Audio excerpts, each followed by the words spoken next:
श्रीमद् भगवत गीता सनातन धर्म की नीतियों का स्पष्ट वर्णन है। गीता में 18 अध्याय और 700 श्लोक है। गीता का पाठ सुन के अपने मन में विचार कीजिए और अपने जीवन में गीता को उतारिए कि गीता क्या सिखाती है। अच्छा कर्म करना, परोपकार करना। अगर आप गीता को अपने जीवन में लाएंगे तो आप अपने जीवन को सुख एवं संपन्नता से परिपूर्ण जीवन जिएंगे। गीता में हर सवाल का जवाब है। अगर गीता को अपने जिंदगी में उतार लेते हैं तो जिंदगी स्वर्ग बन जाती है। बहुत अच्छे से आप जिंदगी जिएंगे, कभी किसी भी चीज़ की दुख नहीं होगी। श्री कृष्ण कहते हैं, जो भी गीता का पाठ करते हैं वहाँ मैं साक्षात रहता हूँ। इसलिए गीता का पाठ सुनना चाहिए, पढ़ना चाहिए और अपने जीवन में लागू करना चाहिए। महाभारत के युद्ध के समय कुरुक्षेत्र की रणभूमि में भगवान श्री कृष्ण ने अर्जुन को जो उपदेश दिया है, इन्हीं उपदेशों का संकलन है श्रीमद् भगवत गीता। असल में यह उपदेशों का संकलन प्रश्न और उत्तर के रूप में है। अर्जुन कई प्रश्नवाचक चिन्हों के भंवर में फंसे हुए होते हैं और भगवान श्री कृष्ण इन्हीं प्रश्नों का उत्तर देते हुए अर्जुन को इस चक्रव्यूह से बाहर निकालते हैं।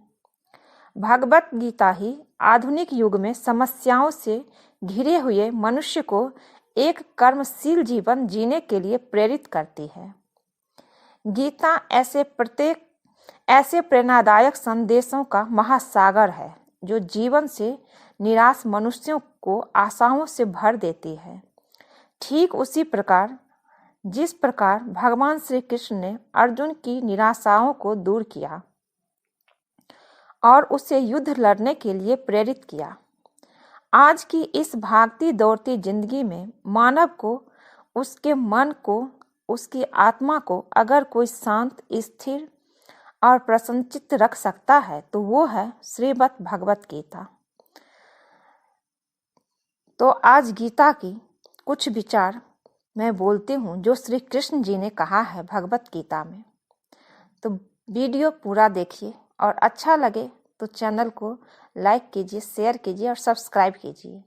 वीडियो के अंत तक जरूर बने रहिए, तभी आपको पूरा गीता समझ आएगा कि कृष्ण जी ने क्या कहा है। कृष्ण जी कहते हैं, जन्म लेने वालों के लिए मृत्यु इतनी निश्चित है और मरने वालों का जन्म निश्चित है। इसलिए जो अटल है, अप्रियाय है, उसके विषय में तुमको शोक नहीं करना चाहिए। श्री कृष्ण जी कहते हैं, नरक के 3 द्वार है, वासना, क्रोध और लालच। अपकीर्ति मृत्यु से भी बुरी है।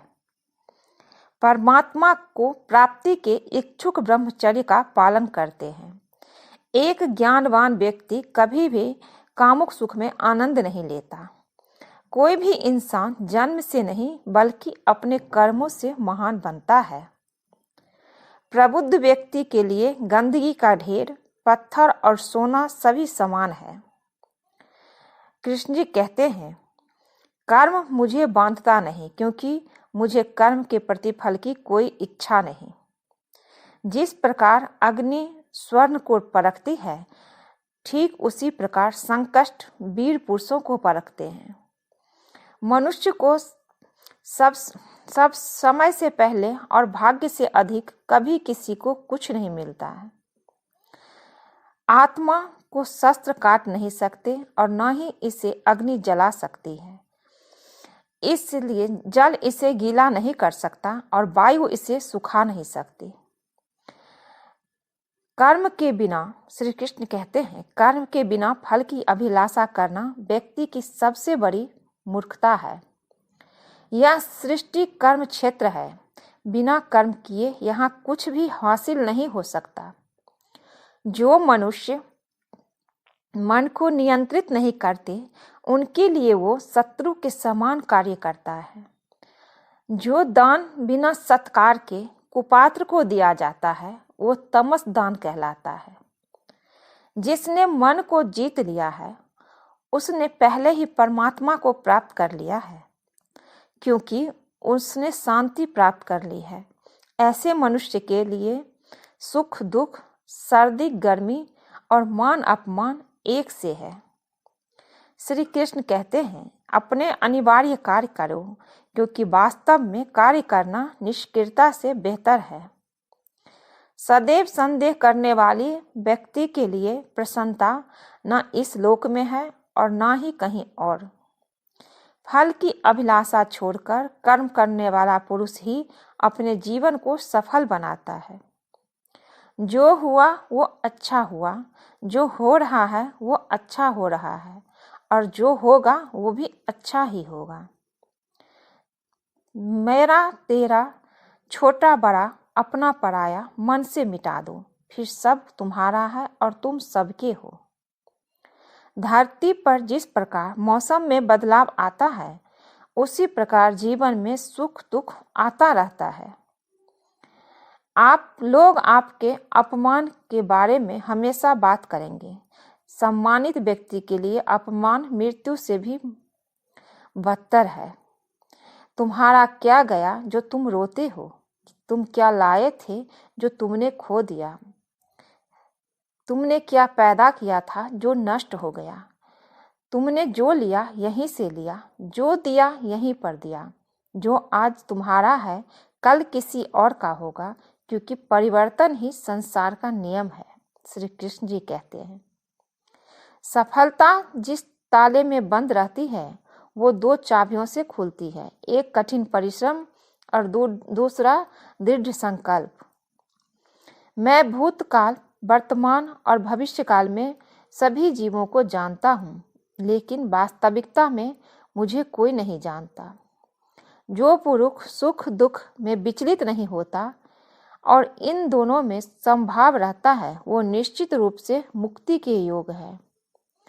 कर्म वो फसल है जिसे इंसान को हर हाल में काटना ही पड़ता है, इसलिए हमेशा अच्छे बीज बोए ताकि फसल अच्छी हो। जो लोग भक्ति में श्रद्धा नहीं रखते वे मुझे पा नहीं सकते, अतः वे दुनिया में जन्म मृत्यु के रास्ते पर वापस आते रहते हैं। श्री कृष्ण जी कहते हैं, मैं धरती की मधुर सुगंध हूँ, मैं अग्नि की उष्मा हूँ, सभी जीवित प्राणियों का जीवन और सन्यासियों का आत्म संयम भी मैं ही हूँ। वो जो सभी इच्छाएं त्याग देता है और मैं और मेरा की लालसा और भावना से मुक्त हो जाता है, उसे शांति प्राप्त होती है। वो व्यक्ति जो अपनी मृत्यु के समय मुझे याद करते हुए अपना शरीर त्यागता है, वो मेरे धाम को प्राप्त होता है, इसमें कोई संशय नहीं है।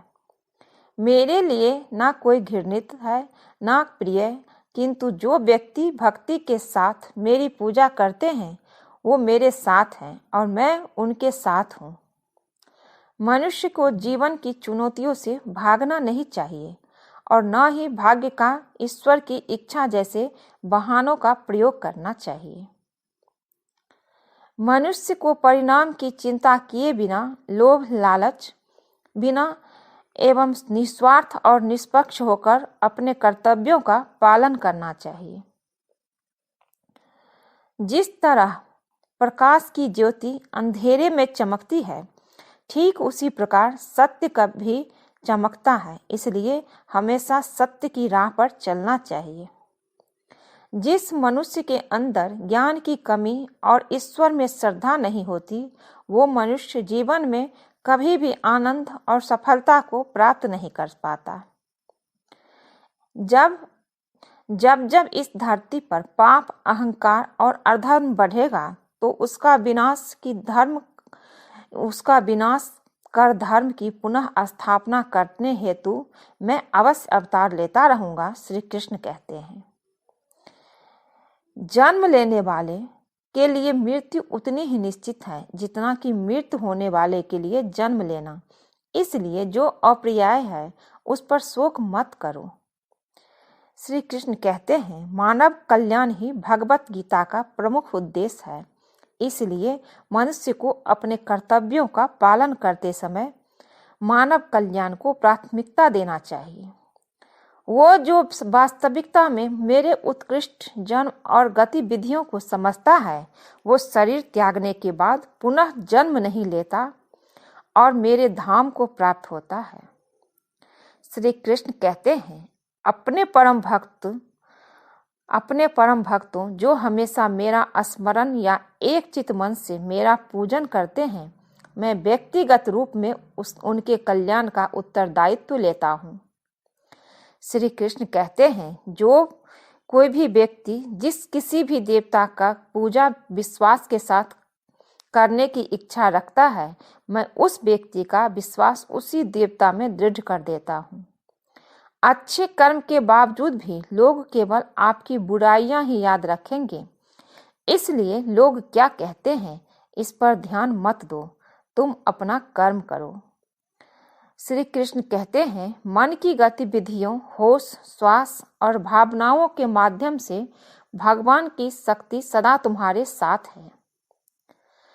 श्री कृष्ण कहते हैं, इतिहास कहता है कि कल सुख था, विज्ञान कहता है कि कल सुख होगा, लेकिन धर्म कहता है कि अगर मन सच्चा और दिल अच्छा हो तो हर रोज सुख होगा।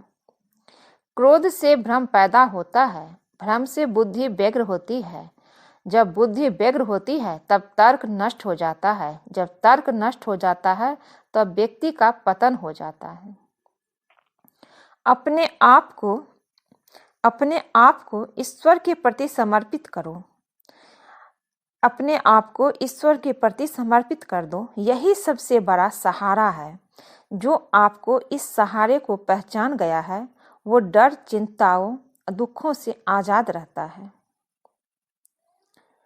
मनुष्य को अपने कर्मों के संभावित परिणामों से प्राप्त होने वाली विजय या पराजय, लाभ या हानि, प्रसन्नता या दुख इत्यादि के बारे में सोचकर चिंता से ग्रसित नहीं होना चाहिए। तुम क्यों व्यर्थ में चिंता करते हो? तुम क्यों भयभीत होते हो? कौन तुम्हें मार सकता है? आत्मा न कभी जन्म लेती है और न ही इसे कोई मार सकता है। ये ही जीवन का अंतिम सत्य है।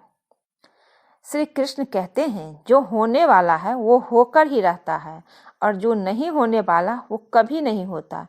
ऐसा निश्चय जिनकी बुद्धि में होता है, उन्हें चिंता कभी नहीं सताती। श्रेष्ठ पुरुष को सदैव अपने पद और गरिमा के अनुरूप कार्य करने चाहिए, क्योंकि श्रेष्ठ पुरुष जैसा व्यवहार करेंगे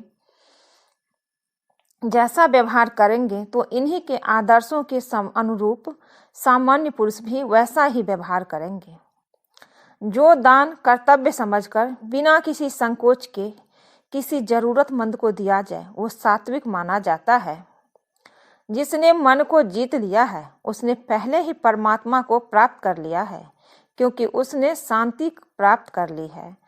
ऐसे मनुष्य के लिए सुख दुख, सर्दी गर्मी और मान अपमान एक से है। आत्मज्ञान की तलवार से अपने हृदय के अज्ञान के संदेह को काटकर अलग कर दो। उठो, अनुशासित रहो। मनुष्य को अपने धर्म के अनुसार कर्म करना चाहिए। जैसे विद्यार्थी का धर्म विद्या प्राप्त करना, सैनिक का धर्म देश की रक्षा करना। जिस मानव का जो कर्तव्य है, उसे वो कर्तव्य पूर्ण करना चाहिए। ना तो ये शरीर तुम्हारा है और ना तुम इस शरीर के मालिक हो। यह शरीर 5 तत्वों से बना है, आग, जल, वायु, पृथ्वी और आकाश। एक दिन यह शरीर इन्हीं 5 तत्वों में विलीन हो जाएगा। श्री कृष्ण कहते हैं, सच्चा धर्म यह है कि जिन बातों को इंसान अपने लिए अच्छा नहीं समझता, उन्हें दूसरे के लिए भी प्रयोग ना करे। कोई भी व्यक्ति अपने विश्वास से बनता है, वो जैसा विश्वास करता है उसी अनुरूप में बन जाता है। मन अशांत है और उसे नियंत्रित करना कठिन है, लेकिन अभ्यास से इसे बस में किया जा सकता है। श्री कृष्ण कहते हैं, मेरे लिए समस्त प्राणी समान है, ना तो कोई मुझे अधिक प्रिय है और ना ही कम, लेकिन जो मेरी भक्ति पूरे मन से करते हैं, मैं सदैव आवश्यकता पड़ने पर उनके काम आता हूँ। मन की शांति से बढ़कर इस संसार में कोई भी संपत्ति नहीं है। जो मनुष्य फल की इच्छा का त्याग करके केवल कर्म पर ध्यान देता है, वो अवश्य ही जीवन में सफल होता है। कोई भी इंसान जन्म से नहीं बल्कि अपने कर्मों से महान बनता है। बिना फल की कामनाएं ही सच्चा कर्म है। ईश्वर चरण में हो समर्पण, वही केवल धर्म है। जो व्यक्ति क्रोध करता है उसके मन में भ्रम पैदा होता है और जिससे उसका बौद्धिक तर्क नष्ट हो जाता है। तभी व्यक्ति का धीरे धीरे पतन होने लगता है।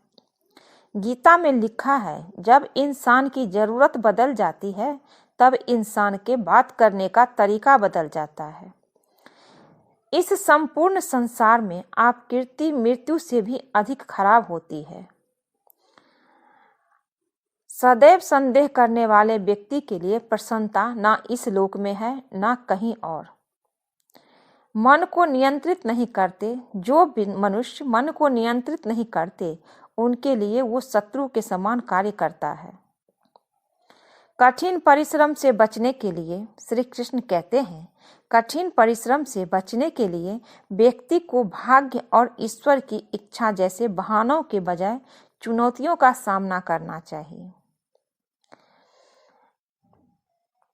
जब भ्रमित अर्जुन कुरुक्षेत्र में सलाह के लिए अपने सारथी भगवान कृष्ण के पास गए तो भगवान कृष्ण ने तर्क संगत दार्शनिक अवधारणाएं बताई जो आज भी प्रासंगिक है।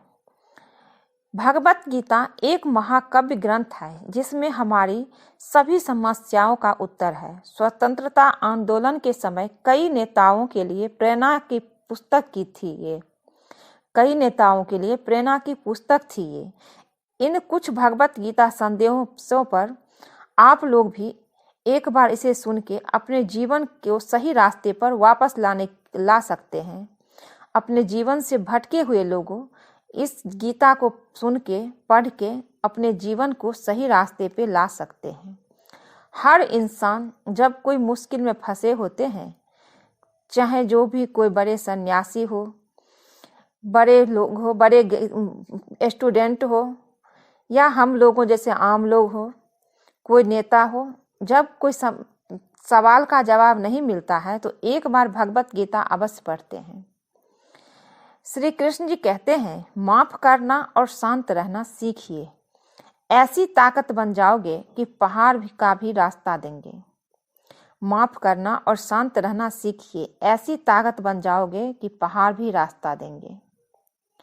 व्यक्ति को अपनी इंद्रियों को बस में रखने के लिए बुद्धि और मन को नियंत्रित रखना होगा।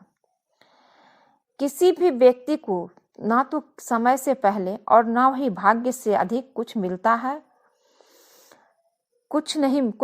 है, लेकिन उसे सदैव पाने के लिए प्रयत्नशील रहना चाहिए। श्री कृष्ण कहते हैं, किसी भी व्यक्ति को ना तो समय से पहले और ना ही भाग्य से अधिक कुछ मिलता है, लेकिन सदैव उसे पाने के लिए प्रयत्नशील रहना चाहिए, अपना मेहनत करना चाहिए।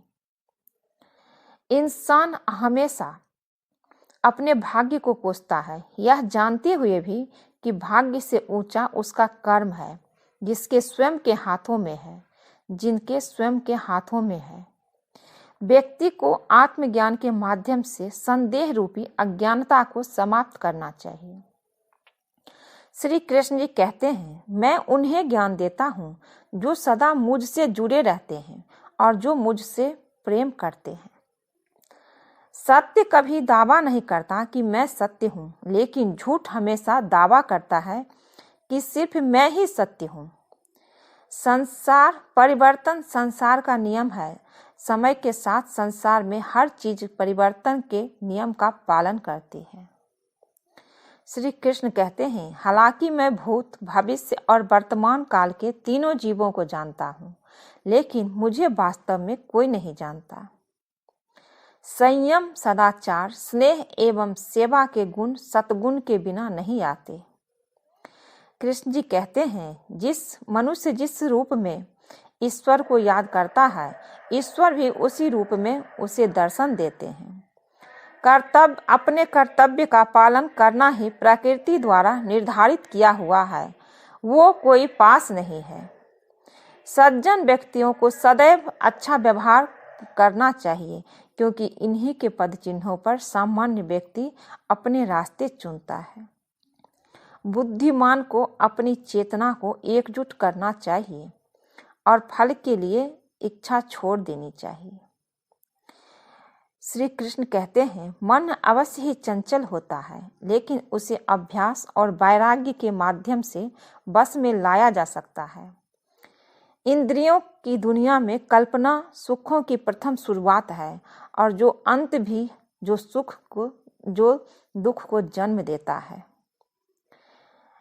इस संपूर्ण संसार में कोई भी व्यक्ति महान नहीं जन्मा होता है, बल्कि उसके कर्म उसे महान बनाते हैं। जीवन में कभी गुस्सा या क्रोध न करें, यह आपके जीवन को ध्वंस कर देगा। श्री कृष्ण कहते हैं, हे पार्थ, मैंने और तुमने अपने कर्तव्यों को निभाने के लिए धरती पर कई बार अवतार लिए हैं। मुझे याद है और तुम्हें नहीं। जो मनुष्य अपने विश्वास के साथ मुझे पूजता है, मैं उसका विश्वास कभी नहीं तोड़ता हूँ। श्री कृष्ण कहते हैं, भगवत गीता में लिखा है, कर्म करो, फल की चिंता मत करो। भगवत गीता का सबसे बुद्धिमान संदेश है। आज हम केवल पैसे, बेहतर घर, गाड़ी और सुरक्षित भविष्य के लिए काम कर रहे हैं। हम इतने लक्ष्य चलित हैं कि हम सब कुछ परिणाम के बारे में सोचकर ही करते हैं। यह एक ऐसी चीज है जिससे हमें बचना चाहिए, केवल इसलिए कि यदि अपेक्षाएं पूरी नहीं होती है तो दर्द असंभावी है। इसलिए काम करते रहे और बदले में कुछ भी उम्मीद ना करें, क्योंकि जब उम्मीद टूटती है तो बहुत बुरा लगता है। श्री कृष्ण कहते हैं, कभी भी उम्मीद ना कीजिए कि आपको फल मिलेगा या नहीं मिलेगा, क्योंकि जो भी कर्म अच्छे करते हैं उसका फल मैं उसे देता हूँ। अगर देर लगती है तो भक्त समझते हैं कि पूजा पाठ करने से कुछ नहीं होता है, वो अपना धैर्य खोने लगते हैं, परंतु ऐसा नहीं है। जो भी मुझ में विश्वास रखता है उसके कर्मों का फल मैं देता ही हूँ। मैं जानता हूँ कि उसे क्या चाहिए। तभी तो कहते हैं, भगवान हमें वो देते हैं। भगवान हमें वो नहीं देते जो हम मांगते हैं, भगवान हमें वो देते हैं जो वो चाहते हैं, जो हमारे लिए अच्छा होता है। इसलिए कभी कभी कर्मों के फल मिलने में देर होती है तो हम निराश हो जाते हैं। अगर ये वीडियो अच्छी लगे तो आप लोग चैनल को लाइक कीजिए, शेयर कीजिए, सब्सक्राइब कीजिए। मिलती हूँ एक नई वीडियो में। खुश रहिए, स्वस्थ रहिए। जय श्री कृष्णा।